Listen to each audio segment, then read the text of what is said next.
Hi, I'm Lizzie and this is Laura. We have recently returned from a cruise on board Ambassador's Ambition. It was a 6-day spring getaway and this is what we got up to on day 6 and the disembarkation process. If this is the first time that you've seen one of our videos, please do consider subscribing to our channel. We release a new cruise or travel related video every single week, so there's plenty on there for you to enjoy. So this morning we got up extra early because we wanted to film a bit more for our ship tour, which if you haven't seen yet, it is on our channel. We were quite surprised by the amount of people around and we actually enjoyed seeing sunrise for a change. Normally we're sunset types of people. As we were up nice and early, we took the opportunity to go for breakfast in the Buckingham dining room. The breakfast in the dining room is served buffet style. So it's very, very similar to what's available up in the Borough Market. The only difference being that there is waiter service to bring you a drink. For breakfast today, I just had a selection of pastries from the buffet and I also had a glass of orange juice. And I went for some cooked items. I had an omelette because there is a member of staff in there making omelettes and other fresh eggs. And I just had a couple of hash browns and some mushrooms and some sausages. I was quite hungry. I think it was getting up early that made me do it. After we had finished breakfast, we headed to Angel Bar and sat in there and just had a couple of drinks. Non-alcoholic, of course, at that time of the morning.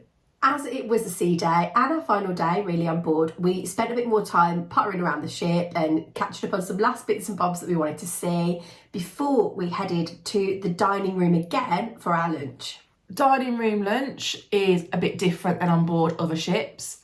You sit down at a table and you get served your main course. However, starters, which comprise of salads and soups, are buffet style again, and the same with desserts. We decided to skip the starters and I had like a penne tomato pasta for my main. And I had a chicken satay, which I really enjoyed. It's one of the best dishes that I've actually had on board this cruise. As there's not a lot else to do on sea days, we popped to another bar, which this time was Clifton, and we sat with Dan and Jay from Sail Away magazine and Lisa and Giles from Travelling Light for a little while in there, just chatting about how we'd enjoyed the cruise really. After we sat in the Clifton Lounge for a while, we then popped to the Cavern. In the Cavern, it was Chance to Dance, which we quite liked the title of. We then sat and watched couples take to the dance floor with lots of different ballroom styles. We always really enjoy watching this on cruises. We then headed up to the pool deck as it was a relatively sunny day and we took the opportunity to sit outside for a little while. It was pleasant enough to sit outside, so we had a couple of drinks out there and just spent the afternoon really chatting to some fellow passengers. We then thought it would be rude not to pop into the Borough Market to have a look at what afternoon tea offerings there were. As we've said previously, we're not massive fans of afternoon tea, but it doesn't stop us from going to have a look at what there is. We picked up a few bits and bobs and just had a little try of some of the offerings. We then did another favourite sea day activity and headed down to have a look around the shops.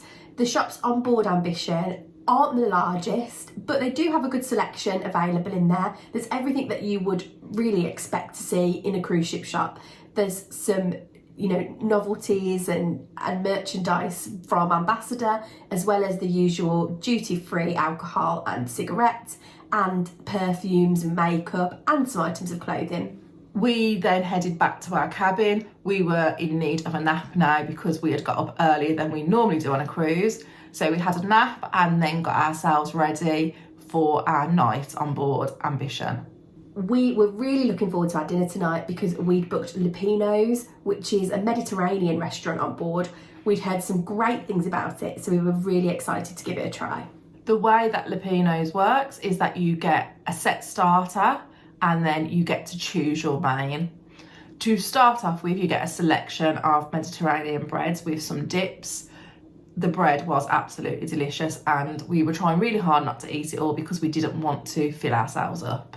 We were then served a selection of cold starters. This included some olives, hummus, ham, some cheese and tomato, and various crudités to use to dip into those dips.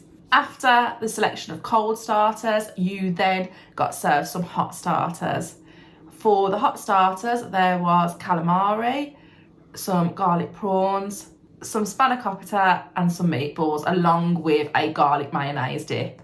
They were very accommodating, and if there was something that you did not like on that menu, they would take it off there and give you more of the extra. The same as if you were vegetarian, they would change it to make sure it worked for you. For main then, we were able to choose a dish off the menu. It's only a small menu, there were just 4 options, and I chose from that menu the sea bass. This was cooked so beautifully and it was a really, really tasty dish.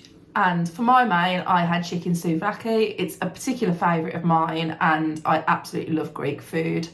I was really enjoying the view I had from my seat as well, because I could see straight into the kitchen, and I was watching them cook all of the dishes for everybody in the restaurant. Similarly to the starters, the dessert was a set dessert. This wasn't our favourite really on board. It just wasn't to our taste. There were other people in the restaurant that were really enjoying it. The thing is, we don't like coffee, so tiramisu is not for us. And then neither of us like baklava or the other option, which was like a sort of set custard type dish. Again, we just didn't enjoy it, but nothing to do with the quality of the items. They were all very, very good. It just wasn't to our taste. Once we had finished our dinner, which did take a couple of hours, so just be warned, it will take a bit of time, we headed down to the Palladium Theatre. We were particularly excited about seeing the show that was on tonight. It was called Magic of the Musicals, and musicals are always a big favourite for us. There were lots of different musicals portrayed in it, such as Les Mis and The Lion King, but we don't want to give too much away. Compared to similar shows that we've seen on other cruise lines, we found that they had opted to use more traditional musicals, so much so that there were a couple earlier on in the show that we didn't actually know what they were. And we would like to think we have good knowledge of musical theatre, so we were quite surprised. But it was all, again, performed fantastically, and we really enjoyed this show. Once we left the theatre, we thought it would be rude if we did not finish the night in the Purple Turtle wine bar. So just like the majority of nights, we ended up sitting in the Purple Turtle wine bar, chatting to Dan and Jay from Sail Away magazine, and just generally having a good time. We didn't stay up as late as we usually would because we were well aware that we needed to disembark tomorrow, and we knew we had to be out of our cabins for 8 a.m, so we weren't going to be able to have a lie-in. Disembarkation off the ship today was quite late, so we decided to go for self-disembarkation. This meant that we didn't need to put our suitcase outside the cabin the night before. If you were disembarking at the time allocated to you, you needed to put your suitcase outside the cabin by 11 o'clock. It's important to note that if you want to self-disembark, you are supposed to be able to carry your own luggage yourself and to be able to get off without any assistance. So when we got up in the morning, we still needed to do our packing, so we got that sorted and we were ready to leave our cabin for 8 a.m. We were lucky that we knew some people on board that were staying in a suite, and if you're staying in a suite, you can leave your luggage in the cabin until you disembark. So we took our luggage to our friend's cabin and left it in there so we didn't have to carry it around the ship with us. So then we decided to go for a stroll around the ship. We hadn't even docked yet, so it was quite interesting having a look at the sail into Bristol.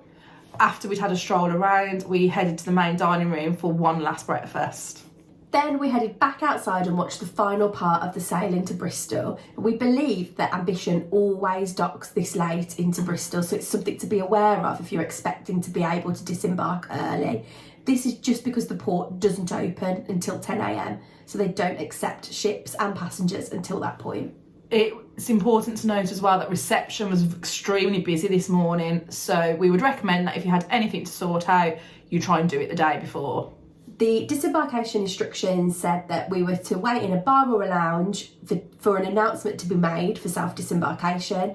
This announcement was made at around 10 a.m, so we proceeded to the gangway with our luggage at that point. When you are disembarking at Bristol, you cannot just walk off the ship and go to your car or coach or your taxi. There is a shuttle bus waiting for you. So this slows it down slightly. So we jumped on the shuttle bus, and then it took us to the car park where we had parked our car. This was the same place as where the coaches were waiting to take people back to Tilbury who had parked their cars at Tilbury. This disembarkation process worked really smoothly for us. Because Ambition is a smaller ship and there aren't many passengers getting off, it did mean that the shuttle bus situation didn't delay our disembarkation too massively.